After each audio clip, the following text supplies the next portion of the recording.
Moving into my new house felt like a dream come true. The neighborhood was stunning, manicured lawns, beautiful architecture, and just the right balance of quiet and community. After years of hard work, I had finally secured a home that checked every box. Spacious, modern, and best of all, enough backyard space for a perfect pool. What I didn't realize was that this picturesque neighborhood had a dark side, one that came in the form of a single, overbearing individual. Mrs. Karen Thompson, head of the Homeowners Association. The moment I moved in, I noticed something was off. A friendly nod from neighbors would quickly turn into nervous glances whenever Karen walked by. Conversations hushed when she entered a room. There was an unspoken understanding. She ruled this place. At first, I thought she was just an involved resident, someone who took pride in the community. That illusion shattered when she introduced herself. "Welcome to the neighborhood." Her voice had that fake sweetness, the kind that made you uneasy. She wasn't alone. 2 other board members flanked her, standing stiffly like backup singers in a performance they didn't want to be part of. "Thank you," I replied, shaking her hand. "I'm really excited to be here." Her smile was tight, calculated. "Well, I do hope you've read the HOA guidelines. We have very strict rules here to keep our community beautiful and orderly." Something in the way she emphasized strict made it clear this wasn't just a friendly chat. It was a warning. I nodded, unfazed. I took a look. Everything seems pretty standard. Her eyes flickered, searching for a reaction. "Good, because we expect everyone to follow them." With that, she turned on her heel and walked away, her little entourage following like well-trained pets. I brushed it off. Every HOA has rules. How bad could it be? Within weeks, I saw just how much she controlled this place. She patrolled the neighborhood like it was her personal kingdom, nitpicking every minor thing. One house got a $50 fine because their trash bins were 2 inches too close to the curb.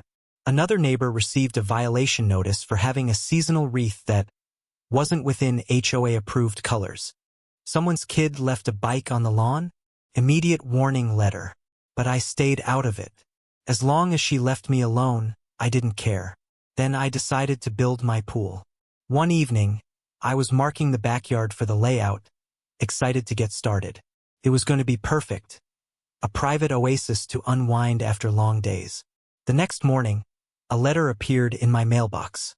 Subject: Unauthorized Modification Notice. I frowned. What? I hadn't even started construction. I read on. Per HOA Section 3B, no pools, hot tubs, or permanent water fixtures are allowed without express written approval. You are in violation. I scoffed. I had reviewed the HOA documents before moving in. Nowhere did it say pools were banned. In fact, I'd seen at least 4 houses with in-ground pools. Confused, I decided to clarify at the next HOA meeting. I arrived at the community center, expecting a simple conversation. Instead, it felt like a courtroom. Karen sat at the front, flanked by the same 2 board members from our first meeting. A dozen residents filled the chairs, most looking uncomfortable, like they wanted to be anywhere else. I stood. I got a violation notice about a pool, but I checked the guidelines. There's no actual rule against them. I also noticed several homes here already have pools. Karen folded her hands, smug. Those pools were grandfathered in. We no longer allow new ones. I raised an eyebrow. Grandfathered? Where exactly is that in the bylaws? One of the board members shuffled uncomfortably. Karen shot him a look, silencing him. It's an unwritten policy, she said smoothly. I laughed. So, it's not in the rules at all? Her eyes narrowed. The HOA reserves the right to enforce policies that protect property values. Pool is disruptive. We cannot allow it. I crossed my arms. And yet, for houses already have them. If this was truly about maintaining property values, you'd have banned all pools, not just new ones. Karen's lips pursed. She didn't like being challenged. That's irrelevant. Your request is denied. I took a deep breath. If she thought she could intimidate me into submission, she had severely underestimated me. All right, I said, smiling. If that's how you want to play it. Her face twitched. Something in my tone unsettled her. What she didn't know, what she never even thought to consider, was that I wasn't just some random homeowner. I was a city engineer, and I knew something she didn't. HOA rules don't override city zoning laws. Karen had no idea she just started a battle she was destined to lose. I had barely begun the process of transforming my backyard when the first obstacle landed in my mailbox. A thick envelope, stamped with the Homeowners Association's logo, sat ominously among my usual mail. Tearing it open, I skimmed through the contents. Violation notice. Pools are not permitted within the community. You are in direct violation of HOA regulations and must cease all unauthorized construction immediately. Failure to comply will result in fines and further action. I let out a dry chuckle. Not permitted?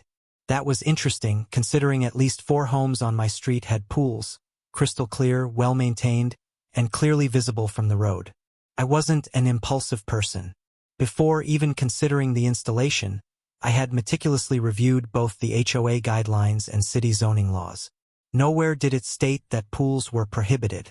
This wasn't about rules. It was about control.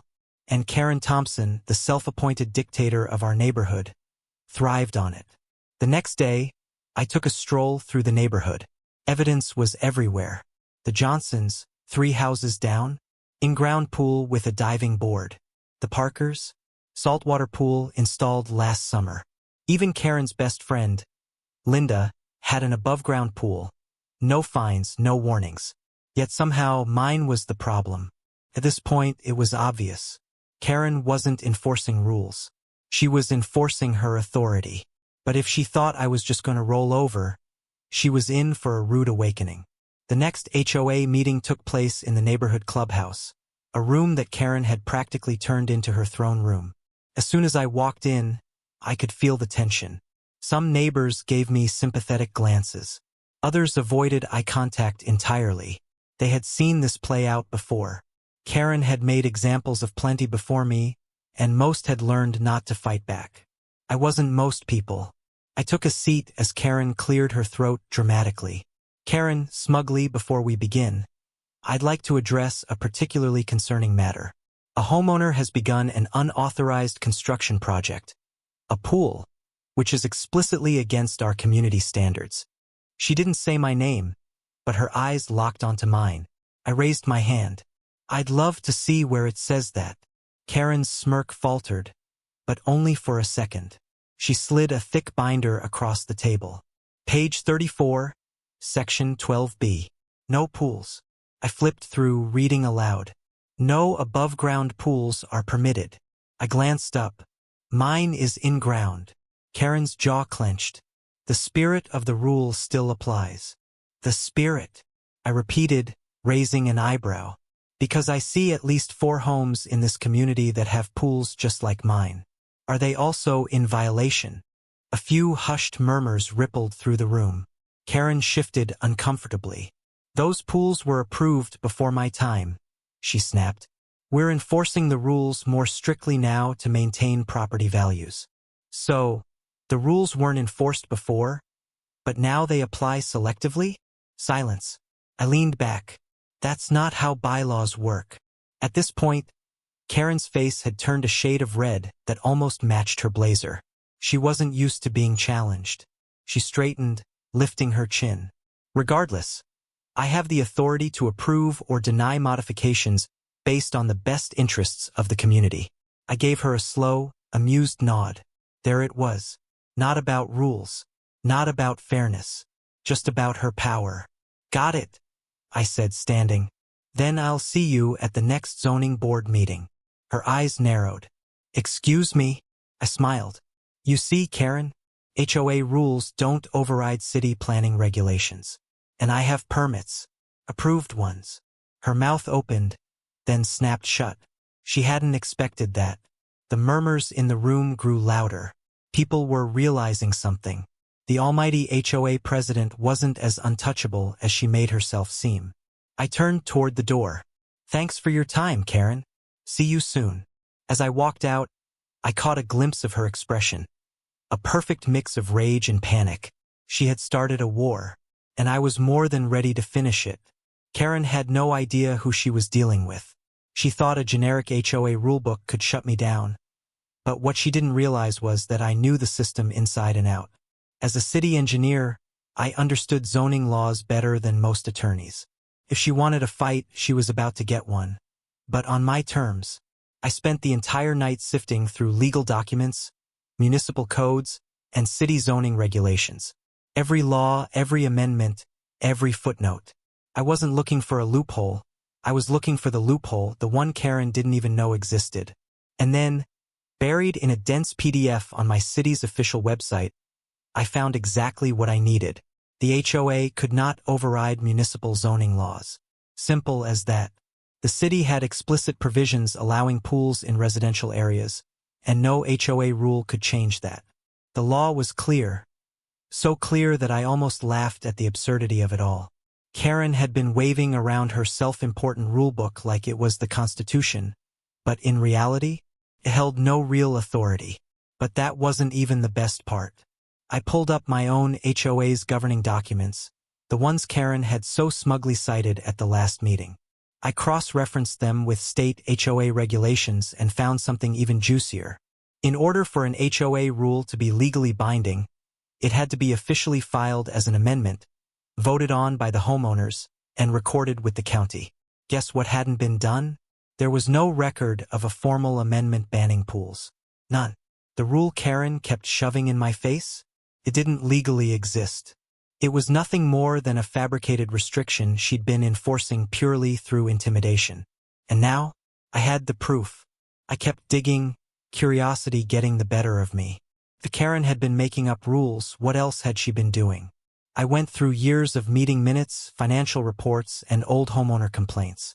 It didn't take long to realize this wasn't just about pools. Karen had been running the HOA like her personal kingdom, implementing arbitrary fines, approving modifications for her friends while denying others, and misallocating HOA funds with zero accountability. This wasn't just a power trip, this was corruption. I leaned back in my chair, smirking. This was better than I could have ever planned. Not only could I legally build my pool, but I could also take Karen down in the process. She had spent years controlling this neighborhood through fear. But what happens when that fear turns into exposure? I pulled out a notebook and started laying out my game plan. Step 1. Get everything in writing. I would formally request all denied applications from the past 5 years. If Karen had been cherry-picking who got to make changes, I wanted a paper trail proving it. Step 2. Call the city inspector. I wasn't just going to get approval for my pool, I was going to force an official review of the HOA's practices. If they had been violating city laws, the city itself would step in. Step 3. Expose Karen publicly. I wasn't going to argue with Karen at another useless meeting.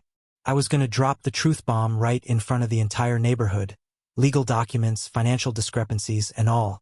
Once people saw what she had been doing, she wouldn't just lose this battle. She'd lose everything. I put down my pen, staring at the list. Karen thought she could bully me into submission. She thought she had power, but she had no idea that her own arrogance had already set the stage for her downfall. And I was about to pull the curtain. The roar of machinery filled the air as my contractors arrived, unloading their equipment onto my property. Excavators rumbled to life, and within moments, the first shovels of dirt were lifted. My long-awaited pool project had officially begun. I stood with my arms crossed, watching the transformation unfold. It should have been an exciting moment, except I could already feel eyes burning into me from across the street. Karen. She stood on her porch, gripping her phone so tightly it was a wonder the plastic didn't crack. Her expression, a mix of rage, disbelief, and pure hatred. 5 minutes later, she stomped over, practically vibrating with fury. "Excuse me, what do you think you're doing?" she shrieked, her voice sharp enough to cut through the construction noise. I turned slowly, letting my calm demeanor contrast her unhinged energy. "Building a pool," I replied, keeping my tone neutral. "You don't have HOA approval," she spat. I pulled a folded paper from my pocket, unfolding it deliberately. "City permit. Fully approved." Her mouth opened, then shut, then opened again, like a fish gasping for air. But, but the HOA doesn't allow pools, she finally managed. Actually, I said, keeping my voice steady, city zoning laws override HOA regulations when they conflict. And, fun fact, you can't enforce a rule that isn't in the original community agreement. Karen's face twisted, her entire body rigid with frustration. She inhaled deeply, nostrils flaring. Then, with a dramatic flourish, she stormed back inside. For about 10 minutes, peace returned. The contractors worked efficiently, their chatter blending with the hum of equipment. Then came the sirens. A squad car rolled up, red and blue lights flashing. My workers froze, shovels halfway through tossing dirt. Neighbors peeked from behind curtains, doors creaked open, and whispers spread down the block. 2 officers stepped out. One looked bored, the other exasperated, like they'd been through this before. I leaned against my fence, arms still crossed, not surprised in the slightest. "You the property owner?" the taller cop asked, adjusting his belt. "That's me," I said, pulling out my permit before he even asked. The officer took it, scanning over the official stamp, the legal jargon, and the city's very clear approval. After a few seconds, he exhaled through his nose. "Yeah, this is legit," he muttered, handing it back. Before I could respond, Karen stormed out of her house, flailing her arms dramatically. "Arrest him," she screeched.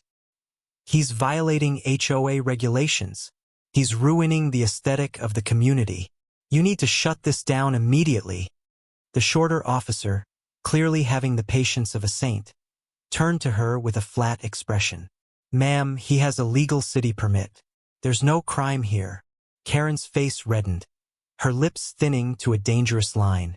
But the HOA, the cop interrupted, "isn't the law." A hush fell over the growing audience. Neighbors had gathered, some pretending to water plants, others standing outright in their driveways. Karen's jaw clenched so hard I thought she might crack a tooth. "This is unacceptable," she shrieked. "He's breaking community rules. That should be illegal." The cop sighed. "Calling 911 over a non-emergency, though? That is illegal." Her face blanched. "Excuse me?" "Ma'am," he said, slow and deliberate. "Wasting emergency resources because you don't like something isn't just a bad look. It's a crime."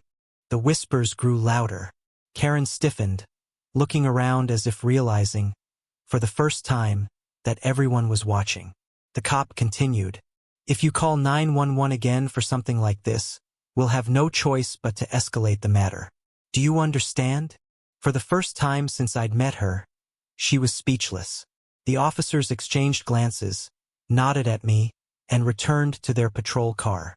As soon as they drove off, the silence broke. A chuckle from one neighbor, a muffled laugh from another.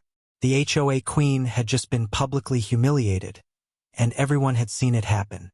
Karen turned on her heel, bolting toward her house without another word. As she slammed her front door, I couldn't help but smile.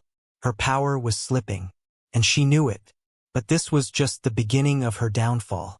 Karen thought she had won. She had the lawsuit letter sent, making it look as official as possible. Thick paper, intimidating font, her signature at the bottom like she was some kind of queen ruling over her kingdom. But she forgot one thing. I knew the law better than she did. The HOA had no real authority to ban pools. Nowhere in their founding documents was there a single rule against it. I went through the bylaws, city ordinances, and even legal precedents involving corrupt HOAs. The result? Karen was full of it. She was illegally fining people without board approval. She was making up rules as she went. And the best part? She had broken more HOA regulations than anyone else in the neighborhood. I put everything together: emails, financial statements, reports from neighbors, and a formal document outlining her abuse of power. This wasn't just about proving my innocence. This was about exposing her. At the next HOA meeting, she sat at the head of the table, acting like she was in control. She started her speech, but I cut her off immediately. Before she could continue, I pulled out a thick folder and placed it on the table. The so-called pool ban never existed. The HOA's own amendments proved that pools were allowed. The illegal fines? No record of board approval. The financial statements? Missing the money she had collected from homeowners. The room grew silent. HOA members exchanged looks. Murmurs turned into full-blown conversations. Someone from the back spoke up, the HOA treasurer. If there's no record of these fines, then where did the money go? Karen stammered, trying to regain control, but it was too late. The neighbors started questioning her. She looked around, realizing that even her closest supporters were now turning on her. Then, the final blow. I placed the last document on the table, a detailed report showing the exact violations Karen had committed, complete with receipts and timestamps. You've broken more rules than anyone here, Karen. And I have proof. Silence.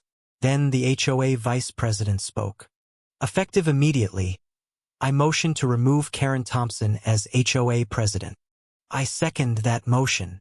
By the end of the meeting, Karen was suspended. A week later, she was gone. The lawsuit disappeared just like her power. A month later, I saw her packing up her house. The yard was overgrown, flowers dead, the picture-perfect HOA image completely ruined. As she loaded the last box into her car, I walked past. Leaving so soon, Karen? She glared. Enjoy your stupid pool. Oh, I will, I grinned. We're having a pool party this weekend.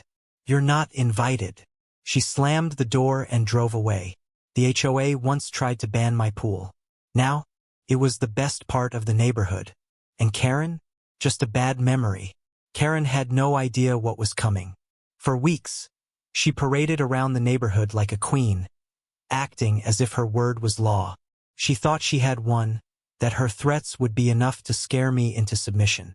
But she underestimated one crucial thing, me. I wasn't just another homeowner blindly following her nonsense. I was a city engineer, and I knew the system better than she ever could. So, while she smirked behind her petty HOA bylaws, I was building my case. I started with formal complaints, not just one but several. The first was a zoning violation report. Karen had been enforcing rules that contradicted city regulations, which was a big no-no. See, an HOA can set guidelines, but they cannot override municipal laws, and Karen had done exactly that. Next came the financial records request. As a homeowner, I had the right to review HOA expenses. And guess what? Karen refused to hand them over. That alone was a major red flag. So I escalated things. I took my complaints straight to the city's HOA Oversight Board. These were the folks responsible for keeping power-hungry HOA boards in check. They took one look at my evidence and immediately launched an official investigation. Karen? She had no clue. The city auditors didn't waste time. Within days, they started digging through HOA finances, and what they found: explosive, missing funds, unauthorized expenses, fake invoices. Turns out, Karen had been pocketing HOA money for years, disguising it as administrative fees and special assessments. She even used HOA funds to pay for her own home renovations, new landscaping, a fancy security system, even a custom-built deck. That wasn't just unethical. That was straight-up embezzlement. And just like that, the HOA board started crumbling from within. As soon as the truth leaked out, HOA members panicked. At the next meeting, the room was packed. Homeowners who had never shown up before were furious, demanding answers. I just sat back and watched the fireworks. Karen, usually so smug and condescending, looked shaken. For the first time, she wasn't in control. Someone shouted, "Where's our money, Karen?" Another neighbor stood up, waving printed bank statements. "You've been stealing from us." Karen stammered, trying to dismiss it as a misunderstanding, but the evidence was overwhelming. The rest of the HOA board, the same people who once blindly supported her, turned on her instantly. They had no loyalty when faced with possible legal consequences. One of them, a guy named Tom, stood up and dropped the bombshell. "The city's pressing charges, Karen. They have everything." That was the moment her world collapsed. Karen resigned on the spot, but it was too late. The damage was done. With her gone, the HOA board dissolved completely. The city ruled that due to financial misconduct, The HOA could no longer operate, which meant the HOA was officially dead.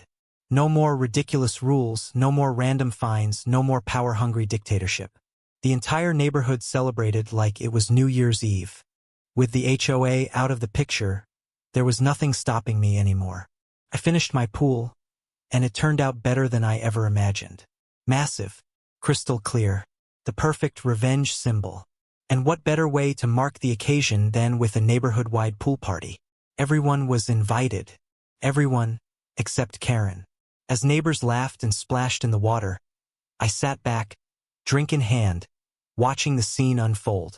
The same people who once feared HOA retaliation were now relaxed, happy, free. Karen? She hid inside her house, curtains drawn, watching from a distance. For years, she ruled with an iron fist, trying to control every inch of this neighborhood. And now, the one thing she tried so hard to stop had become the most beloved feature of the community. Irony at its finest. I took a sip of my drink and smirked. The HOA once tried to ban my pool. Now, it's the most loved feature in the entire neighborhood. Game over, Karen. It had been a few months since the chaos with Karen and the HOA finally ended. Life in the neighborhood had taken a turn for the better. No more ridiculous rules, no more unnecessary fines, and definitely no more power-hungry leadership. The air felt lighter, the atmosphere more relaxed. I enjoyed my pool in peace, and my neighbors, once afraid of speaking out, now roamed freely without fear of some ridiculous violation notice appearing in their mailbox. But the biggest surprise? Karen was selling her house. At first, I thought it was just a rumor. People whispered about how she had been forced out, how she couldn't handle the embarrassment of losing her position. I didn't pay much attention until one morning, a bright red for sale sign was planted right on her lawn. Couldn't help but smirk. The woman who spent years terrorizing homeowners, trying to dictate how people lived, was packing up and leaving. The same house where she once held those insufferable HOA meetings, where she plotted against anyone who dared challenge her, was now up for grabs. And the best part? No one was sad to see her go. Karen had always strutted around like she owned the neighborhood. But now, she was just another person trying to offload her home. Every time a potential buyer showed up, I watched from my porch, sipping iced tea, enjoying the poetic justice playing out in real time. The irony of it all? She struggled to find buyers. Without her in control, the neighborhood had improved, but Karen's reputation had stained everything. People knew about her antics, how she ran the HOA like a dictatorship, how she harassed residents over minor infractions. Even if she was gone, her name still carried weight, and not the good kind. It took longer than expected, but eventually, she found someone willing to take the place. And that's when the real fun began. I first met the guy when he pulled into the driveway in an old, beat-up truck. He stepped out, stretched, and took in the surroundings with a casual grin. He had a relaxed energy, the complete opposite of the previous homeowner. "Hey man," he called out when he noticed me watching. "You live around here?" I nodded. "Yeah, just next door." He stuck out his hand. "Name's Mike. Just bought this place. Hoping it's a chill neighborhood." I almost laughed. It definitely is now. Mike was easygoing, friendly, the type of guy who didn't seem to care about nitpicky details. He mentioned how he hated HOAs, how they ruined perfectly good communities with useless restrictions. "They tried pulling that crap at my last place," he said, shaking his head. "Got so tired of it. I made sure to buy somewhere without one." Oh, the irony. I took a deep breath before breaking the news. "Well, this place had an HOA." "Not anymore." His eyebrows shot up. "Seriously? What happened?" I chuckled. "Long story, but let's just say the last president ran it like a dictatorship, and people finally had enough." Mike's face lit up. "Man, that's perfect. Last thing I need is some control freak telling me what I can and can't do with my own house." If only he knew. It didn't take long for Mike to start making changes. Unlike Karen, he didn't waste time trying to police the neighborhood. He focused on enjoying his new home. And within a couple of weeks, I saw surveyors walking his property, marking areas in his backyard. I already knew what was coming. One afternoon, As I was watering my lawn, he wandered over and leaned on the fence. "Hey, so I got big plans for the backyard," he said casually. "Thinking of putting in a pool. A huge one." I nearly choked. "Bigger than mine?" He grinned. "Way bigger." I didn't even try to hold back the laughter. Karen, the woman who fought tooth and nail to prevent me from building a pool, the same person who called the cops over it, was about to watch her beloved home get transformed into something she despised. It was poetic. The day finally arrived when Karen had to move out. A moving truck sat in her driveway, boxes stacked along the curb. She wasn't happy.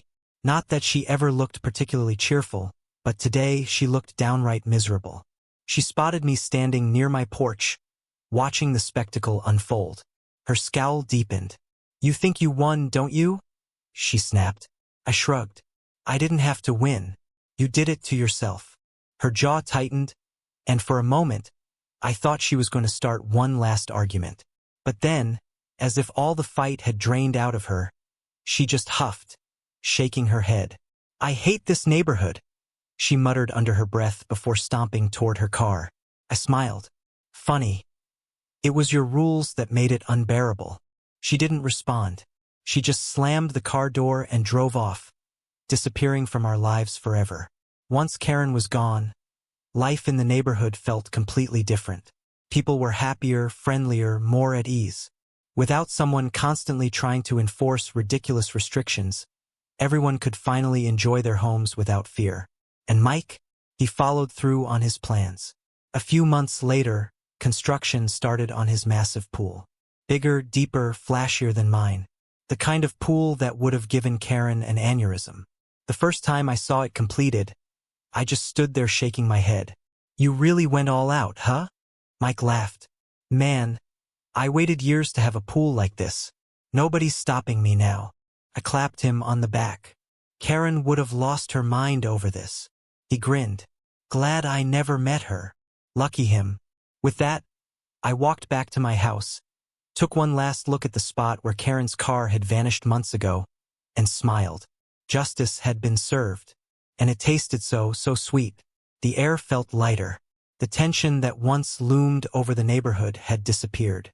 No more passive-aggressive letters, no more ridiculous fines, no more Karen storming around like she owned the place. Just peace.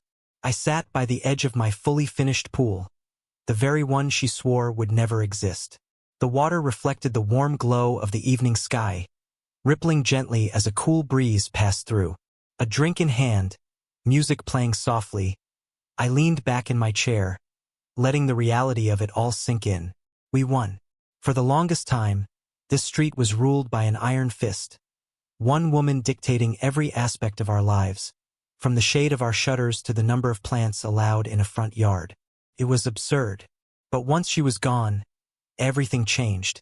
The first thing people did after Karen's departure? Tear down the pointless restrictions. Overnight, the neighborhood transformed.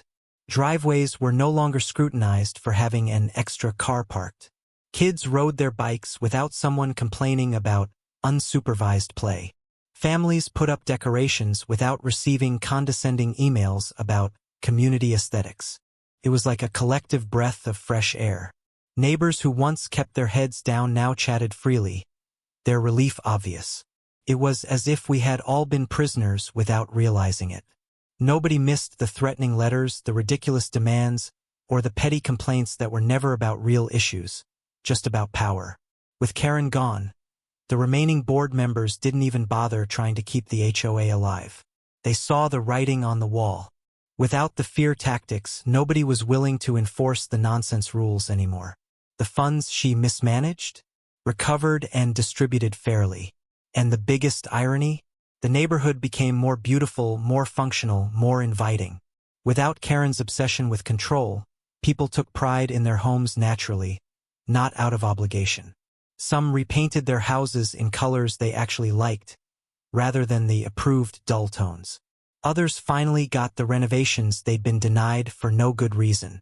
Community events flourished, bringing people together instead of pitting them against one another. The same neighborhood she once ruled with an iron fist? It thrived the moment she was gone. It was poetic justice that Karen's downfall was her own doing. She spent years wielding fear and deception, only for her own violations to take her down. The city investigation, the HOA crumbling, her forced resignation. It was all self-inflicted. I heard she tried to move into another HOA-controlled community. But thanks to her reputation catching up with her, nobody wanted her running anything. She became just another homeowner, powerless. And here I was, swimming in the very pool she tried to ban, inviting the entire neighborhood over to enjoy it. Everyone except her. Revenge was never the goal. But damn, did it taste sweet. There was one thing this whole saga taught me. It was this: never assume someone else has more power than you. Karen thrived on intimidation, hoping nobody would question her authority. And for years, nobody did. The biggest mistake people make when dealing with HOA bullies? Blind compliance.